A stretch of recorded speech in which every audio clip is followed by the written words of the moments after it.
আসসালামু আলাইকুম। এটা ছিল গতকাল রাতের ভিডিও যেটা আসলে আমরা কখনো কল্পনাই করিনি। তো পাহাড়তলিতে আগুন লেগেছিল গতকাল প্রায় ১:৩০টার দিকে আরকি। তো ১ম এ আমরা আসলে ভেবেছিলাম ডাকাত আসছে। তো পরিস্থিতি তো সব দিক দিয়েই খারাপ। তো আবার হঠাৎ করে আসলে দেখলাম একদম আগুনের ঝলকানিতে একদম লাল হয়ে গিয়েছে পুরো পাহাড়তলি মনে হয়। তো কি পরিমাণ আগুন জ্বলতেছে দেখলে কাছে থেকে না দেখলে আসলে বিশ্বাস করা যাবে না। আর আগুন কিভাবে জ্বলতেছে। তো সবাই ছাদে গিয়েছিলাম। তো ওখান থেকে ভিডিওটা করেছিলাম।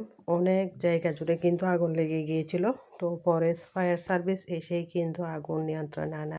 আগুনটা লেগেছিল মূলত দোকানে।